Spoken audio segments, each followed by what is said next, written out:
journey through time and uncover the events, people, and civilizations that shaped our world. Welcome to the Vault of History. Welcome to this explainer. Today, we're breaking down the strategies of one of history's only truly undefeated generals. You know, when we think of military geniuses, a few common names usually pop into our heads right away. But today, we're looking at a commander who defied the odds in ways that are honestly still mind-blowing to analyze. Let's dive right in. On one side, we've got your universally renowned commanders: Napoleon, Alexander the Great, Julius Caesar. Absolute legends, no doubt about it. But they all tasted defeat at least once in their lifetimes. On the other side, Khalid ibn al-Walid. 0 defeats over his entire military career. None. This flawless record is so revered that his specific battlefield tactics and strategies are literally still taught at prestigious institutions like Oxford and Harvard today, over 1,400 years later. Part 1. Strategy over numbers. The Kuwait Campaign. So, under the orders of Caliph Abu Bakr, Khalid marched out of Arabia with an army of only 18,000 troops. And waiting for him outside Kuwait in Uballa, a massive 40,000-strong Persian army. Those are steep odds by any measure. But here's the thing. Khalid didn't just stumble blindly into them. He had already dispersed a vast network of spies across the entire region, securing early detection of this massive threat heading their way. And before swords even clashed en masse, the Persians suffered a devastating psychological blow. Their generals stepped forward to issue a challenge for a classic one-on-one duel. But instead of Khalid stepping up himself, a common foot soldier from the Muslim army took the challenge and actually won. I mean, just imagine the instant drop in morale for an army of 40,000 men, watching their leader fall to a regular soldier right at the very start. Once the full battle began, those heavy numbers of the Persians really started taking a toll on the Muslim forces. So Khalid executed a brilliant tactical feint, a deliberate retreat. The Persians, totally thinking they had won, chased after them eagerly. But Khalid's forces didn't just run back in a straight line, they moved outward. This caused the pursuing Persians to lose their formation and break apart into smaller groups. Instantly, Khalid's cavalry flanked them, riding right into those massive gaps to crush the separated forces. It turns out the heavy armor of the Persian forces became a fatal trap. In their eager pursuit, they became completely exhausted. And once Khalid's cavalry broke their lines, and the Persians finally realized they had lost, that notoriously heavy gear made it completely impossible for them to escape. They just couldn't outrun the much lighter, faster Muslim cavalry. The entire force was absolutely crushed. Part 2. Economics of an Empire. The Administrator. Now, advancing further into Iraq was difficult due to the massive distance from headquarters in Medina. Communication was incredibly slow. So Khalid turned this newly conquered distant region into his new operational base. You have to remember, the locals, both Persian and Arab, were totally expecting looting, plundering, the usual violence of conquest.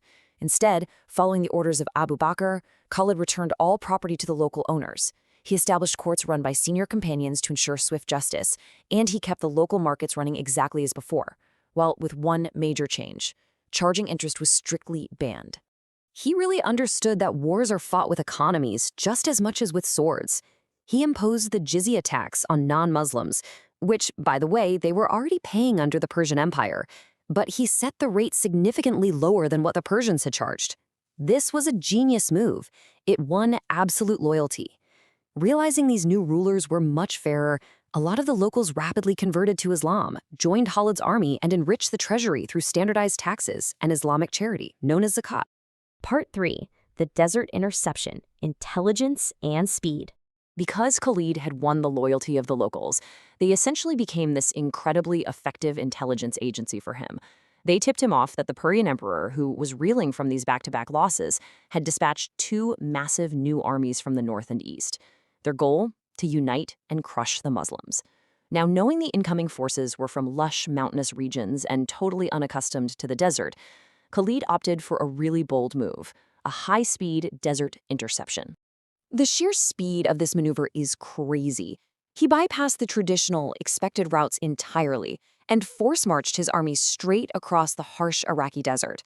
Moving at absolute maximum speed, he managed to intercept the very first Persian army at a place called Walaja, long before their reinforcements could ever arrive. Now, when they met at Walaja, the Persians brought out their absolute best warrior to initiate the battle. This guy had an incredibly massive, intimidating physique. He was widely known among the Persians by a very famous title, Hazar Mard, which literally translates to the 1,000-man.